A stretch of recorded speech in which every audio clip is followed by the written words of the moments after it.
ഹരേ കൃഷ്ണ. എല്ലാവർക്കും മാധവത്തിലേക്ക് സ്വാഗതം. ഇന്ന് നമ്മൾ പറയാൻ പോകുന്നത് രാമായണത്തിലെ ഏറ്റവും മനോഹരമായ ഒരു ഭാഗമാണ്. എന്താണ് ആ ഭാഗം? ശ്രീരാമചന്ദ്രൻ്റെയും സീതാദേവിയുടെയും വിവാഹം. എല്ലാവരും വളരെ ശ്രദ്ധയോടുകൂടി, ഭക്തിയോടുകൂടി, ക്ഷമയോടുകൂടി ഇരുന്ന് വേണം ഈ ഭാഗം കേൾക്കാനായിട്ട്. ഹരേ കൃഷ്ണ. അങ്ങനെ രാമൻ ശൈവചാപം വെച്ചിരിക്കുന്ന ആ ഗൃഹത്തിലേക്ക് കടന്നപ്പോൾ എല്ലാവരും രാമനെ പ്രോത്സാഹിപ്പിച്ചു. അവിടെ വന്നുകൂടിയ രാജാക്കന്മാർ ഈ ബാലൻ വില്ലൊടിക്കുന്നത് ഒന്ന് കാണട്ടെ എന്ന് വിചാരിച്ചു. രാമ, വില്ലെടുക്കൂ എന്ന് അവിടെ കൂടിയിരുന്ന ജനങ്ങളെല്ലാവരും വിളിച്ചു പറയുകയും ചെയ്തു.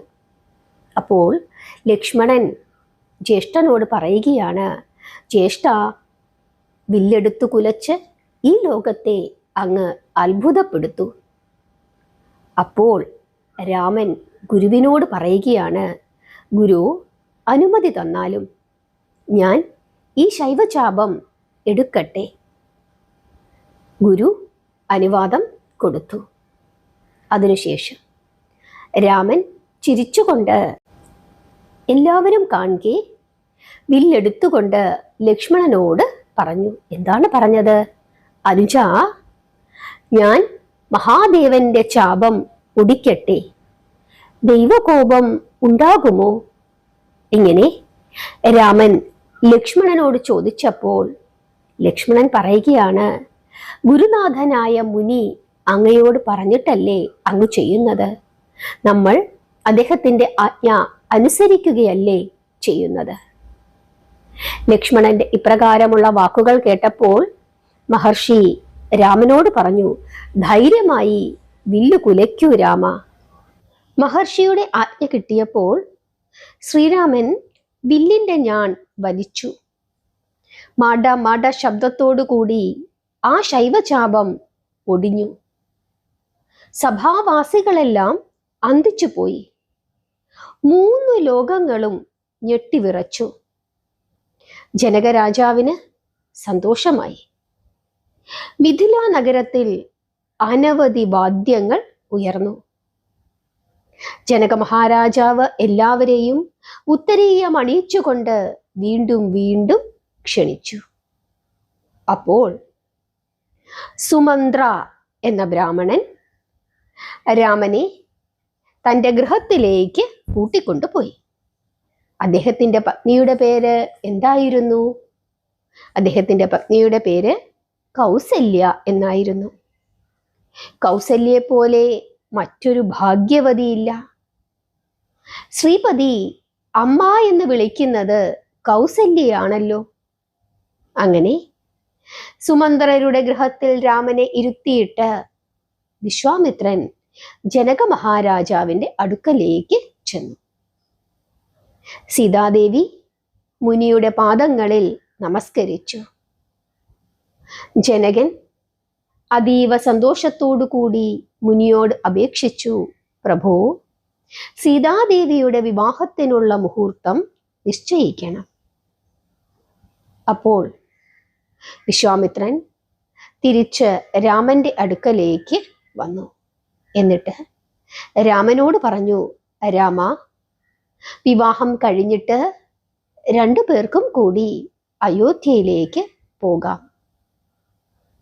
വിശ്വാമിത്ര മഹർഷിയുടെ ഇപ്രകാരമുള്ള വാക്കുകൾ കേട്ടപ്പോൾ രാമൻ മുനിയോട് അപേക്ഷിക്കുകയാണ്, പ്രഭു, അത് പറ്റില്ല. ഞങ്ങളെ അയോധ്യയിലേക്ക് കൊണ്ടുപോകൂ. അവിടെ നിന്നും വന്നിട്ട് ധാരാളം കാലമായി. ഇനിയും വൈകിയാൽ അച്ഛൻ വിഷമിക്കും. ഞങ്ങൾ 4 പേർ ഒരു ദിവസം ജനിച്ചവരാണ്. അവരെയൊക്കെ ഉപേക്ഷിച്ചിട്ട് ഞാൻ എങ്ങനെ ഒറ്റയ്ക്ക് വിവാഹം ആഘോഷിക്കും? ഞങ്ങൾ 4 പേർക്കും 4 കന്യകമാരെ ലഭിച്ചാൽ 4 പേരുടെയും വിവാഹം ഒരുമിച്ച് നടത്താം. ഇങ്ങനെ രാമൻ പറഞ്ഞപ്പോൾ മഹർഷിയുടെ ശിരസിൽ ആകാശം ഇടിഞ്ഞു വീണതുപോലെയായി. ദുഃഖിതനായി മുനി ജനകന്റെ അടുക്കലേക്ക് ചെന്നു. മുനിയെ കണ്ട ഉടൻ തന്നെ ജനക മഹാരാജാവ് ചോദിക്കുകയാണ്, മഹർഷി, വിവാഹ മുഹൂർത്തം നിശ്ചയിച്ചുവോ? അപ്പോൾ വിശ്വാമിത്രൻ മറുപടി പറയുകയാണ്, കേൾക്കൂ രാജൻ, രാമന് ഇപ്പോൾ വിവാഹം നടത്തുവാൻ താല്പര്യമില്ല. വളരെ നാളായില്ലേ ഗൃഹത്തിൽ നിന്നും പോന്നിട്ട്. ഇനിയും വൈകിയാൽ അച്ഛൻ വിഷമിക്കും എന്നാണ് പറയുന്നത്. 4 സഹോദരന്മാർക്കും 4 കന്യകമാരെ സമർപ്പിച്ചാൽ രാമൻ വിവാഹം കഴിക്കും. ഇതാണ് രാമന്റെ അഭിപ്രായം. മുനിയുടെ ഇപ്രകാരമുള്ള വാക്കുകൾ കേട്ടപ്പോൾ ജനക മഹാരാജാവിന് വളരെയധികം വിഷമമായി. സീതയല്ലാതെ മറ്റു കന്യകമാരില്ലല്ലോ, ഇങ്ങനെ ഓർത്ത് അദ്ദേഹം വിഷമിച്ചു. അപ്പോൾ പുരോഹിതൻ ശതാനന്ദൻ രാജാവിനോട് ഇങ്ങനെ പറഞ്ഞു, മഹാരാജാവേ, അങ്ങ് എന്തിനാണ് വിഷമിക്കുന്നത്? അങ്ങയുടെ കുടുംബത്തിൽ തന്നെ കന്യകമാരില്ലേ? 2 പുത്രിമാർ അങ്ങേക്കുണ്ടല്ലോ. അങ്ങയുടെ അനുജൻ കുശധ്വജനും രൂപഗുണങ്ങൾ തികഞ്ഞ 2 പുത്രിമാരുണ്ടല്ലോ. 4 കന്യകമാരെയും 4 സഹോദരന്മാർക്ക് നൽകാം. ശ്രീരാമന്റെ അഭിപ്രായം അനുസരിച്ചു തന്നെ എല്ലാ കാര്യങ്ങളും നടക്കട്ടെ. പുരോഹിതന്റെ ഇപ്രകാരമുള്ള വാക്കുകൾ കേട്ടപ്പോൾ വിശ്വാമിത്രനും വളരെയധികം സന്തോഷമായി. ജനക മഹാരാജാവിനും അത് സ്വീകാര്യം തന്നെ. മുനി ശ്രീരാമന്റെ അടുത്തു ചെന്ന് നടന്ന കാര്യങ്ങളെല്ലാം പറഞ്ഞു. 4 സഹോദരന്മാർക്ക് ജനകൻ 4 കന്യകമാരെ നൽകും എന്ന് പറഞ്ഞിട്ടുണ്ട് രാമ. ഇങ്ങനെയാണ് മഹർഷി രാമനോട് പറഞ്ഞത്. അപ്പോൾ രാമൻ വീണ്ടും ചോദിച്ചു, മഹർഷി, മറ്റു അനുജന്മാരെ കന്യകയുടെ അച്ഛൻ കണ്ടിട്ടില്ലല്ലോ. പിന്നെ എങ്ങനെയാണ് ഈ വിവാഹങ്ങൾ നടക്കുന്നത്? തന്നെയുമല്ല, ഞങ്ങളെ ഇപ്പോൾ വിവാഹം കഴിപ്പിക്കുവാൻ സമ്മതമാണോ എന്നുകൂടി അറിയണ്ടേ? അതുകൊണ്ട് അയോധ്യയിലേക്ക് ഒരാളെ അയക്കൂ. രാമന്റെ ഇപ്രകാരമുള്ള വാക്കുകൾ കേട്ടപ്പോൾ വിശ്വാമിത്ര മഹർഷി ജനകരാജാവിന്റെ കൊട്ടാരത്തിലേക്ക് പോയി. എന്നിട്ട് രാമൻ പറഞ്ഞ കാര്യങ്ങളൊക്കെ തന്നെ അവിടെ പറഞ്ഞു. ജനക മഹാരാജാവിന് വളരെയധികം സന്തോഷമായി. ജനകൻ പറയുകയാണ്, സങ്കല്പിക്കുവാൻ പോലും കഴിയാത്ത ഭാഗ്യമല്ലേ ഇപ്പോൾ വന്നിരിക്കുന്നത്. പക്ഷേ അയോധ്യയിൽ നിന്നും ദശരഥ മഹാരാജാവിനെ ഇങ്ങോട്ടേക്ക് കൂട്ടിക്കൊണ്ടുവരാൻ അങ്ങു തന്നെ പോകണം എന്നാണ് എൻ്റെ ആഗ്രഹം. അല്ലാതെ മറ്റാരെയും അതിന് നിയോഗിക്കുവാൻ സാധിക്കുകയില്ല. ഇത് കേട്ട് വിശ്വാമിത്രൻ സന്തോഷത്തോടു കൂടി വിവാഹദൂതനായി ഞാൻ തന്നെ പോകാമെന്ന് പറയുകയും ചെയ്തു. രാമലക്ഷ്മണന്മാരെ വേളി കഴിപ്പിച്ചത് ഞാനാണ് എന്ന് എൻ്റെ യശസ് ത്രിലോകത്തിലും പരക്കുമല്ലോ. ഇപ്രകാരം വിചാരിച്ചുകൊണ്ടാണ് മുനി അയോധ്യയിലേക്ക് പോയത്. ആദ്യം സിദ്ധാശ്രമത്തിലാണ് ദർശനം നൽകിയത്. എല്ലാവരും കൗതുകപൂർവം അന്വേഷിച്ചു, രാമൻ ശൈവചാപം ഒടിച്ചു അല്ലേ മുനി? വിശ്വാമിത്രൻ പറഞ്ഞു, സീതാകല്യാണം നടത്തുന്നതിനായിട്ട് രാമൻ ശൈവചാപം 2 തുണ്ടാക്കി. ഇങ്ങനെ എല്ലാവരോടും പറഞ്ഞതിനു ശേഷം സിദ്ധാശ്രമത്തിൽ നിന്നും ഗംഗാതീരത്തുകൂടി അദ്ദേഹം മുമ്പോട്ട് പോയി.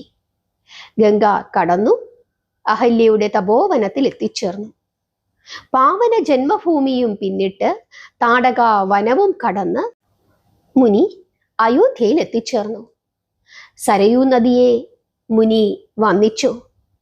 അകലെ അയോധ്യ അദ്ദേഹം ദർശിച്ചു.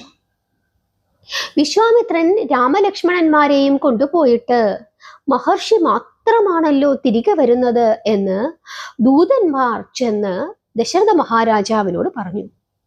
ദൂതന്മാരുടെ ഇപ്രകാരമുള്ള വാക്കുകൾ കേട്ടപ്പോൾ ദശരഥ മഹാരാജാവ് ഇടിവെട്ടേറ്റവനെ പോലെ സ്തബ്ധനായിരുന്നു പോയി. രാമനെ കാണാഞ്ഞ് അവശനായി കരഞ്ഞുകൊണ്ട് പുറത്തു വന്ന ദശരഥനോട് മഹർഷി ചോദിക്കുകയാണ്, എന്തിനാണ് രാജാവേ അങ്ങ് വിഷമിക്കുന്നത്? അപ്പോൾ രാജാവ് മുനിയോട് ചോദിക്കുന്നു, മഹർഷി, എന്റെ രാമൻ എവിടെ? എന്റെ ലക്ഷ്മണൻ എവിടെ? അന്തകമുനിയുടെ ശാപം ഫലിച്ചുവോ മഹർഷി? ഇങ്ങനെയൊക്കെ ചോദിച്ച് ദശരഥൻ കരയുകയാണ്. ഈ വാർത്ത കേട്ട് റാണിമാരും അവിടേക്ക് ഓടിയെത്തി. കുട്ടിയെ നഷ്ടപ്പെട്ട സിംഹി ഗർജിക്കുന്നത് പോലെ കൗസല്യയും സുമിത്രയും വാവിട്ട് കരഞ്ഞു. അയോധ്യ നഗരത്തിനുമേൽ ആപത്ത് വന്നു പതിച്ചു. 12 വയസ്സായ രാമനെ നിശാചരന്മാർ പിടിച്ചു തിന്നിരിക്കുന്നു. ഇങ്ങനെയൊക്കെ പറഞ്ഞ് അജന്റെ പുത്രനായ ദശരഥൻ കരയുകയാണ്. വിശ്വാമിത്രൻ വിചാരിക്കുകയാണ്, ഇതെന്തു കഥ? ഈ വാർത്ത അറിയാത്ത ഇടങ്ങളില്ല, ഇവിടെ മാത്രം ഈ വാർത്ത അറിഞ്ഞില്ലേ? അപ്പോൾ വസിഷ്ഠൻ അവിടേക്ക് വന്നു. പറയൂ മുനി, രാമന് എന്തു പറ്റി? വസിഷ്ഠന്റെ ഇപ്രകാരമുള്ള വാക്കുകൾ കേട്ടപ്പോൾ വിശ്വാമിത്രൻ ചോദിക്കുകയാണ്, എന്താണ് കാര്യം എന്നറിയാതെ നിങ്ങൾ എല്ലാവരും എന്തിനാണ് ഇങ്ങനെ പരിഭ്രമിക്കുന്നത്? അപ്പോൾ വസിഷ്ഠൻ ചോദിച്ചു, മഹർഷി, അതിലെന്താണ് അത്ഭുതം? അങ്ങയുടെ കൂടെയല്ലേ രാമനും ലക്ഷ്മണനും വന്നത്? ഇപ്പോൾ അങ്ങ് മാത്രമാണ് തിരികെ വന്നിരിക്കുന്നത്. പിന്നെ എങ്ങനെയാണ് ഞങ്ങൾ വിഷമിക്കാതെ ഇരിക്കുന്നത്? ഇങ്ങനെ വസിഷ്ഠൻ ചോദിക്കുകയാണ്.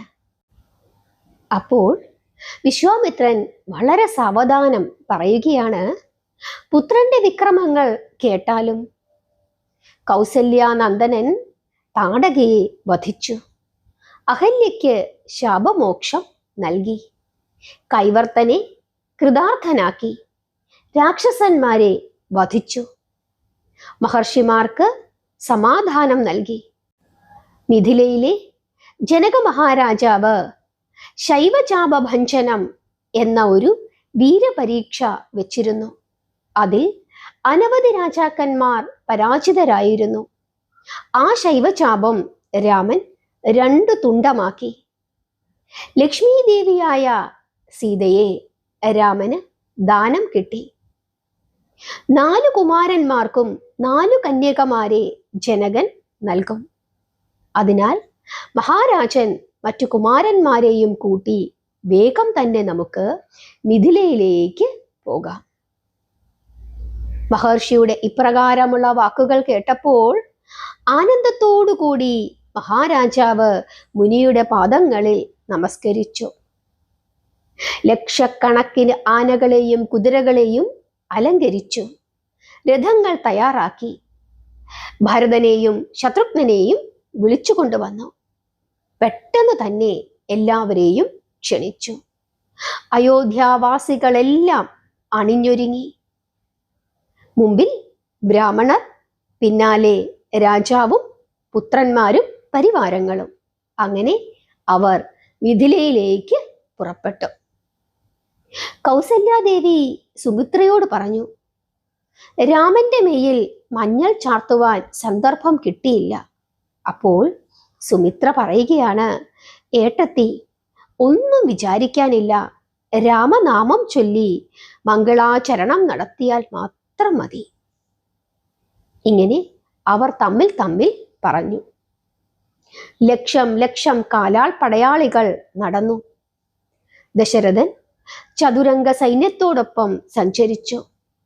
ബ്രാഹ്മണർ വേദമന്ത്രങ്ങൾ ഉരവിട്ടു. ഹരേ കൃഷ്ണ. മിഥിലയിലെ കാര്യങ്ങൾ എങ്ങനെയാണ് വർണ്ണിക്കുവാൻ സാധിക്കുന്നത്? സീതാരൂപത്തിൽ മഹാലക്ഷ്മി പിറന്ന ഇടമല്ലേ? മിഥിലാ നഗരം സമ്പത്തുകൾ കൊണ്ട് നിറഞ്ഞിരുന്നു.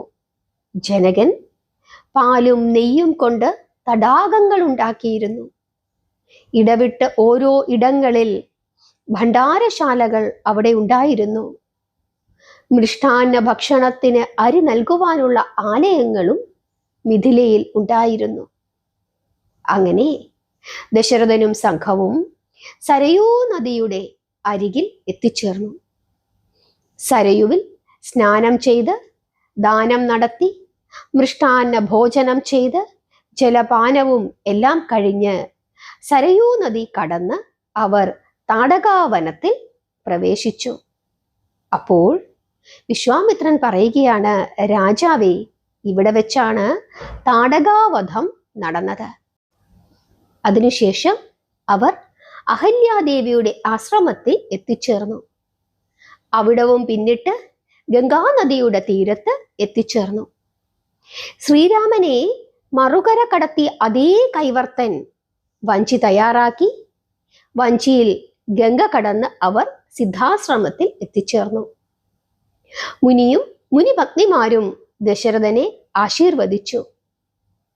ശ്രീരാമചന്ദ്രനെ പുത്രനായി ലഭിച്ച ഭാഗ്യത്തെ അവർ പ്രശംസിച്ചു.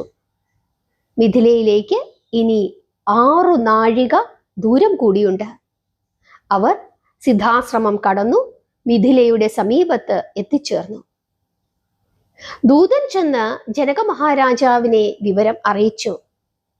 മഹാരാജാവ് അവിടേക്ക് എഴുന്നള്ളി ദശരഥനെ സ്വീകരിച്ചു.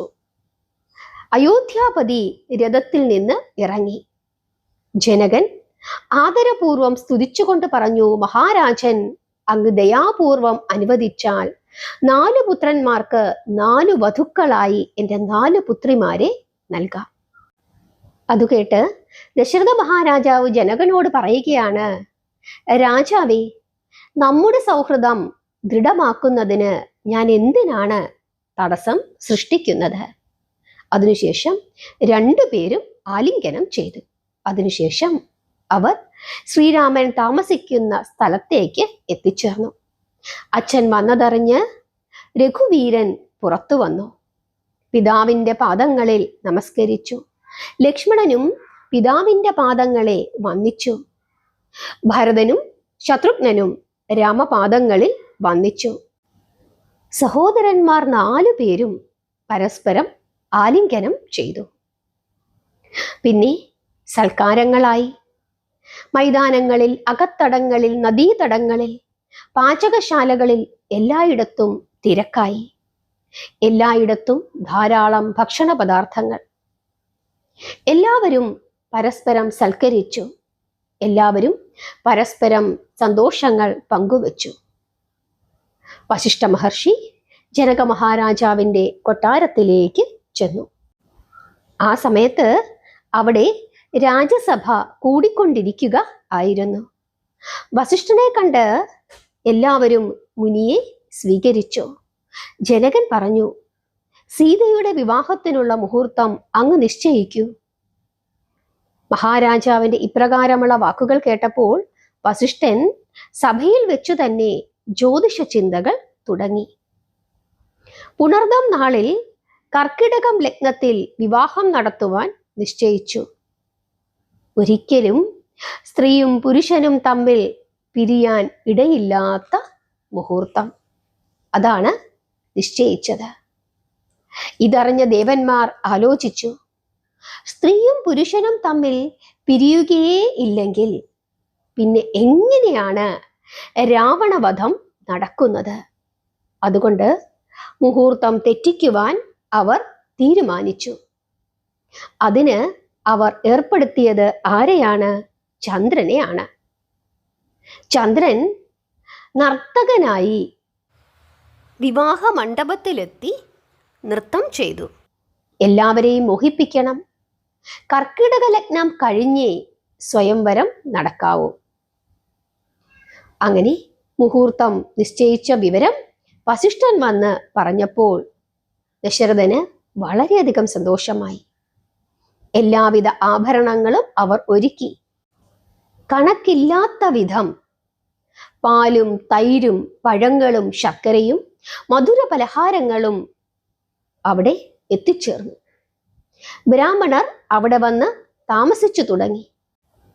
അപ്പോൾ ജനക മഹാരാജാവ് സഭ കൂടി വിവാഹത്തിന്റെ കാര്യങ്ങളെല്ലാം ആലോചിച്ച് നിശ്ചയിക്കുകയാണ്. അവിടേക്ക് വസിഷ്ഠൻ കടന്നു വന്നു. വിവാഹ കർമ്മത്തിനുള്ള ദ്രവ്യങ്ങളെല്ലാം സംഭരിച്ചിരിക്കുന്നു. ഞവരനെല്ല് പരത്തിയിട്ടിരിക്കുന്നു. അതിന്മേൽ കലശം വെച്ചു. മാവില കുല കൊണ്ട് അടച്ചു വെച്ചു. ബ്രാഹ്മണർ വേദമന്ത്രങ്ങൾ ചൊല്ലിത്തുടങ്ങി. സീതാദേവിയെ നാനാ ആഭരണങ്ങൾ അണിയിച്ചു കൊണ്ടുവന്നു. സ്വർണപീഠത്തിൽ ഇരുത്തി. മന്ത്രോച്ചാരണപൂർവം ലലാടത്തിൽ ചന്ദനം ചാർത്തി. അപ്രകാരം 4 പേരെയും അധിവാസം ചെയ്യിപ്പിച്ചു. മന്ത്രകോടി ഉടുപ്പിച്ചു. ജലധാര കഴിച്ചു. അതിനുശേഷം മുറിയിലേക്ക് കൂട്ടിക്കൊണ്ടുപോയി. ഹരേ കൃഷ്ണ. ഈ അധിവാസം എന്ന് പറയുന്നത് വിവാഹത്തിന് മുന്നോടിയായിട്ടുള്ള ചടങ്ങുകളാണ്. ഹരേ കൃഷ്ണ. പിന്നെ രാമനെ അധിവാസം ചെയ്യിപ്പിക്കണം. വസിഷ്ഠൻ ദശരഥനോട് പറഞ്ഞു, 4 പുത്രന്മാർക്കും അധിവാസക്രിയ ചെയ്യിച്ചാലും. രാമനെ ദശരഥന്റെ അടുത്ത് ഇരുത്തി. ദശരഥൻ രാമന്റെ നെറ്റിയിൽ ചന്ദനം അണിയിച്ചു. പുത്രന്മാർക്ക് അധിവാസക്രിയ ചെയ്യിച്ചു. 4 പുത്രന്മാരുടെയും ശരീരത്തിൽ മഞ്ഞൾ ചാർത്തി. 4 പേരെയും കുളിപ്പിച്ചു. കൈകളിൽ വിവാഹക്കാപ്പ് കെട്ടിച്ചു. കണ്ടാൽ 4 കുമാരന്മാരും 4 കാമദേവന്മാരായി തോന്നും. അപൂർവ രത്നങ്ങൾ ശിരസിലും ദിവ്യമായ മുത്തുമാലകൾ മാറിടത്തിലും അണിയിച്ചു. മോതിരവും തോൾവളയും ചാർത്തി. ദിവ്യവസ്ത്രങ്ങൾ ഉടുപ്പിച്ചു. കാതിൽ കുണ്ടലങ്ങൾ ഇട്ടു. 4 ക്ഷത്രിയ വിവാഹങ്ങൾ 4 പല്ലക്കുകൾ അലങ്കരിച്ച് തൂക്കി. 4 ദിക്കിലും സുവർണ തോരണങ്ങൾ കെട്ടി. ഗംഗാജലം എല്ലായിടത്തും ഒഴുകി. അനന്യമായ അലങ്കാരങ്ങൾ വില്ലും ശരവും എടുത്ത് ദശരഥൻ രഥത്തിൽ കയറി. നാനാവിധ വാദ്യങ്ങൾ അവിടെ മുഴങ്ങിക്കേട്ടു. നർത്തകന്മാർ നൃത്തം തുടങ്ങി. ശുഭയാത്ര ആരംഭിച്ചു. 4 പേരും 4 പല്ലക്കുകളിൽ കയറി. ഭടന്മാർ ആയുധധാരികളായി അകമ്പടി നിന്നു. വീണാനാദം 4 ദിക്കിലും മുഴങ്ങി. ആനപ്പുറത്തും കുതിരപ്പുറത്തും രഥങ്ങളിലും അശ്വാരൂഢരും ഗജാരൂഢരും രഥാരൂഢരുമായി ധാരാളം അകമ്പടിക്കാർ. അപ്പോൾ ജനകന്റെ സഭയിൽ ചന്ദ്രന്റെ നൃത്തം നടക്കുകയാണ്. കാരണം എങ്ങനെയെങ്കിലും വിവാഹ മുഹൂർത്തം തെറ്റിക്കണം. ആ സമയത്താണ് ദശരഥൻ അവിടെ എത്തിച്ചേർന്നത്. ജനകൻ എതിരേറ്റു. ഗോപുരദ്വാരത്തിൽ തിക്കും തിരക്കുമായി എല്ലാവരും മതിമറന്നു. എല്ലാവരുടെയും മുമ്പിൽ ചന്ദ്രൻ മനോഹരമായി നൃത്തം ചെയ്തു. എല്ലാവരും ആ നൃത്തത്തിൽ അലിഞ്ഞു നിന്നു. ആ സമയം മുഹൂർത്തം കഴിയാറായി. ആര് നോക്കാൻ? എല്ലാവരും ആനന്ദത്തിൽ മുഴുകിയിരുന്നു. ആദ്യം രാമൻ വന്നു, പിന്നെ ലക്ഷ്മണൻ. പുരോഹിതനായ ശതാനീകൻ പറയുകയാണ്, കന്യകയെ സമർപ്പിക്കൂ. അപ്പോഴേക്കും മുഹൂർത്തം കഴിഞ്ഞിരുന്നു. പക്ഷേ ആരുടെയും മനസ്സിലേക്ക് ആ ചിന്ത കടന്നു വന്നില്ല. ആദ്യം രാമൻ വന്നു, പിന്നെ ലക്ഷ്മണൻ. ശതാനീകൻ പറഞ്ഞു, കന്യകയെ അർപ്പിക്കൂ, മുഹൂർത്തം കഴിഞ്ഞിരിക്കുന്നു. അങ്ങനെ 4 കുമാരന്മാരെയും വിവാഹ പന്തലിലേക്ക് കൊണ്ടുപോയി. അവർ ബ്രാഹ്മണരെ നമസ്കരിച്ചു. മംഗല്യ സ്ത്രീകൾ രാമനെ എതിരേറ്റു. തൈരുകൊണ്ട് കാൽ കഴുകിച്ചു. ശിരസിൽ കറുകനെല്ല് വിതറി. പുരോഹിതൻ കഥകളും ഉപകഥകളും പറഞ്ഞു. വസിഷ്ഠൻ സൂര്യവംശത്തിന്റെ കഥ പറഞ്ഞുകൊടുത്തു. ശതാനന്ദൻ ചന്ദ്രവംശത്തിന്റെ കഥയും പറഞ്ഞു. അങ്ങനെ കഥകൾ പരസ്പരം പറഞ്ഞ് അവർ അഭിമാനിച്ചു.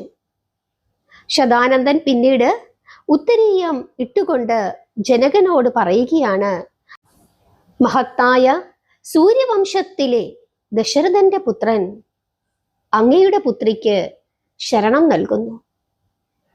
ദശരഥൻ ആ സമയത്ത് ജനക മഹാരാജാവിനോട് ഇപ്രകാരം പറയുകയാണ്: ഞാൻ എൻ്റെ 4 കുമാരന്മാരെയും കന്യകമാർക്ക് വരന്മാരായി നൽകുന്നു. രാജാക്കന്മാർ 2 പേരും എഴുന്നേറ്റു നിന്ന് വിധിപ്രകാരം സംഭാഷണങ്ങൾ ചെയ്തു. കന്യാബന്ധുക്കൾ അവരെ അണിയിച്ചൊരുക്കി. സീതാദേവിയെ പനിനീരിൽ കുളിപ്പിച്ചു. ചീകിയൊതുക്കി ശിരസിലും അംഗങ്ങളിലും ആഭരണങ്ങൾ അണിയിച്ചു. നെറ്റിയിൽ സിന്ദൂരവും കുറിക്കൂട്ടും അണിയിച്ചു. ബാലസൂര്യനെ പോലെ തിളങ്ങിയ മുഖം, തിരുനാസികയിൽ മുത്തുമൂക്കൂത്തി ഇടുവിച്ചു. ചഞ്ചല നയനങ്ങളിൽ മഷിയെഴുതി. മെയ്യാസകലം ചന്ദന തൈലം പൂശി. 4 സഹോദരിമാരെയും ഇപ്രകാരം വിശിഷ്ട വേഷങ്ങൾ അണിയിച്ചു. മണ്ഡപത്തിൽ ഇരുന്നു കൊണ്ട് സീത പുഷ്പാഞ്ജലി ചെയ്തു. രാമനെ 7 വട്ടം വലം വെച്ചു. മറച്ചു പിടിച്ചിരുന്ന വസ്ത്രം മാറ്റിയപ്പോൾ ഇരുവരും മുഖം കണ്ടു. ശിരസിൽ കലശജലം ഒഴിച്ചിട്ട് കന്യകയെ ഗ്രഹിച്ചു. ബന്ധുക്കൾ സീതയെ ഒരു ഇരുൾമുറിയിലേക്ക് കൊണ്ടുപോയി. വരനെ കൊണ്ടുവരാൻ ആജ്ഞ നൽകി. രാമനെ കൊണ്ട് ഷഷ്ടി പൂജ ചെയ്യിപ്പിച്ചു. രാമനെ കൈപിടിച്ചു കൊണ്ടുവന്നു. സീതയുടെ കരം ഗ്രഹിക്കൂ എന്ന് അവർ രാമനോട് പറഞ്ഞു. സീതയപ്പോൾ മനസ്സിൽ പറഞ്ഞു: ഞാൻ കൈകൊണ്ട് രാമന്റെ തൃപ്പാദങ്ങളിലാണ് ഗ്രഹിക്കേണ്ടത്. ഹരേ കൃഷ്ണ. രാമന്റെ കൈമുട്ടി സീതയുടെ കൈവളകൾ കിലുങ്ങി. രഘുമണി ജാനകിയുടെ കരം ഗ്രഹിച്ചു. സ്ത്രീകളപ്പോൾ കിലുകിലെ ചിരിച്ചുകൊണ്ട് അവരെ കളിയാക്കി. ചിലർ കൈ പിടിച്ചു, ചിലർ കാൽ പിടിച്ചു. പിന്നെ മുന്നിലും പിന്നിലുമായി വധൂവരന്മാർ പുറത്തേക്ക് വന്നു. രോഹിണി നക്ഷത്രവും ചന്ദ്രനും ആകാശത്ത് ഉയർന്നതുപോലെ കന്യാദാനത്തിന്റെ ചടങ്ങുകളൊക്കെ നടത്തി. രാജാവും റാണിയും അവരെ ആശീർവദിച്ചു. വധൂവരന്മാർ ഒന്നിച്ച് ഭക്ഷണം കഴിച്ചു. സഖികൾ ഒരുക്കിയ വാസഗൃഹത്തിൽ വധൂവരന്മാർ ഒന്നിച്ച് കഴിഞ്ഞു. ഊർമിളയോടൊത്ത് ലക്ഷ്മണനും മാണ്ഡവിയോടൊത്ത് ഭരതനും ശ്രുതകീർത്തിയോടൊത്ത് ശത്രുഘ്നനും കഴിച്ചുകൂട്ടി. അങ്ങനെ 4 കുമാരന്മാരും 4 കുമാരിമാരും ആ പകൽ കഴിച്ചുകൂട്ടുകയാണ്. ഹരേ കൃഷ്ണ. അങ്ങനെ സൂര്യവംശത്തിലെ 4 കുമാരന്മാരും ചന്ദ്രവംശത്തിലെ 4 കുമാരിമാരും വിവാഹം കഴിച്ചു. 2 വംശങ്ങൾ തമ്മിലുള്ള കൂടിച്ചേരലായിരുന്നു അവിടെ നടന്നത്. മംഗളകരമായ ഒരു മുഹൂർത്തമായിരുന്നു വിവാഹത്തിന് വേണ്ടി മഹർഷി നിശ്ചയിച്ചത്. പക്ഷേ ആ മുഹൂർത്തത്തിൽ വിവാഹം നടന്നാൽ ഭാര്യയും ഭർത്താവും ഒരിക്കലും വേർപിരിയുകയില്ല എന്നാണ് ആ മുഹൂർത്തത്തിന്റെ വിധി. പക്ഷേ അങ്ങനെ വന്നാൽ ശ്രീരാമചന്ദ്രന്റെ അവതാര ലക്ഷ്യം പൂർത്തിയാവുകയില്ല. അതിനു വേണ്ടിയിട്ടാണ് ചന്ദ്രദേവൻ മനഃപൂർവം ആ മുഹൂർത്തം തെറ്റിച്ചത്. പക്ഷേ വിവാഹത്തിന്റെ ആ കോലാഹലങ്ങൾക്കിടയിൽ ആരും തന്നെ ആ കാര്യം ഒരു ഗൗരവ വിഷയമായി എടുത്തില്ല എന്ന് വേണം ഇവിടെ പറയാനായിട്ടുള്ളത്. അങ്ങനെ ലോക നന്മയ്ക്കായിട്ട് ശ്രീരാമചന്ദ്രനും സീതാദേവിയും ഒന്നിച്ചു. ഇതാണ് ഏറ്റവും മഹത്തരമായ സീതാ സ്വയംവരം.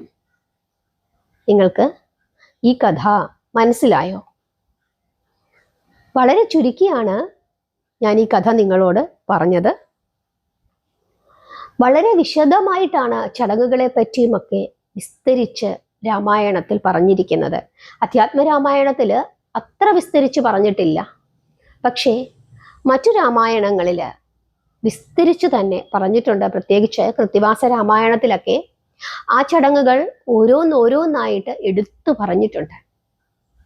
അങ്ങനെ പറയാനാണെങ്കിൽ നമുക്ക് ഒരാഴ്ച സമയം പിടിക്കും ഓരോ ചടങ്ങുകളും പറയാനായിട്ട്. അതുകൊണ്ട് അത്രയും വിസ്തരിച്ച് ഞാൻ നിങ്ങളോട് ആ ചടങ്ങുകളെ പറ്റി പറഞ്ഞിട്ടില്ല. നിങ്ങൾ ഒരു കാര്യം ചെയ്യണം, ഒരിക്കൽ കൂടി ഈ കഥ ആദ്യം മുതൽ ഒന്ന് കേൾക്കണം. എന്നിട്ട് ആ കഥയിൽ നടന്ന കാര്യങ്ങളൊക്കെ നിങ്ങളുടെ മനസ്സിലേക്ക് ഒന്ന് കൊണ്ടുവരണം. എന്നിട്ട് നിങ്ങൾ സീതാദേവിയുടെയും ശ്രീരാമചന്ദ്രന്റെയും വിവാഹത്തിൽ പങ്കെടുത്തതായി നിങ്ങൾക്ക് തോന്നലുണ്ടാകണം.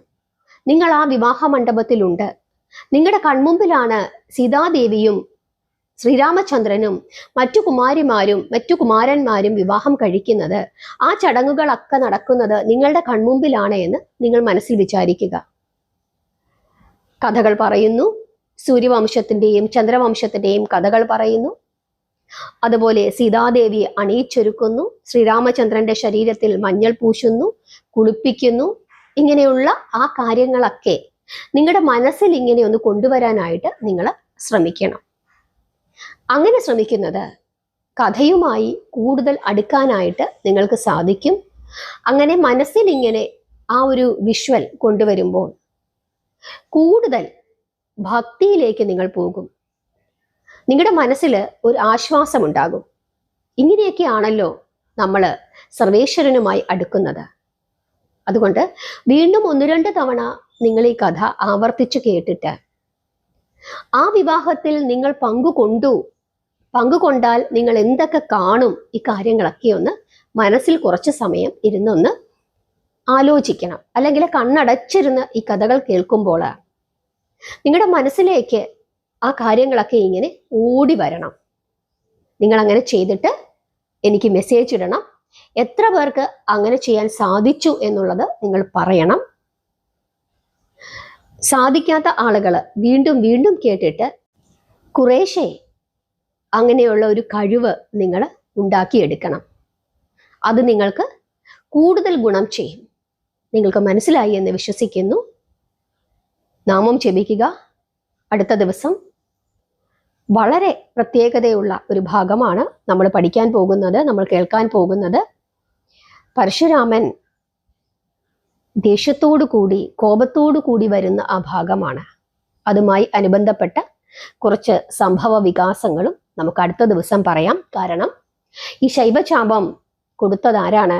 പരശുരാമനാണ്.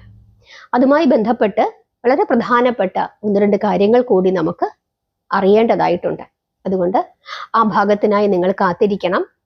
എല്ലാ ദിവസവും രാമായണം കേൾക്കുന്ന ആളുകൾ ഒന്ന് കമന്റ് ഇടൂ. നിങ്ങൾക്ക് മനസ്സിലായി എന്ന് വിശ്വസിക്കുന്നു. ഞാൻ പറയുന്ന കഥകൾ നിങ്ങൾക്ക് മനസ്സിലാകുന്നുണ്ട് എന്നാണ് എൻ്റെ വിശ്വാസം. എല്ലാവരും നാമം ജപിക്കുക, പ്രാർത്ഥിക്കുക. ഹരേ കൃഷ്ണ.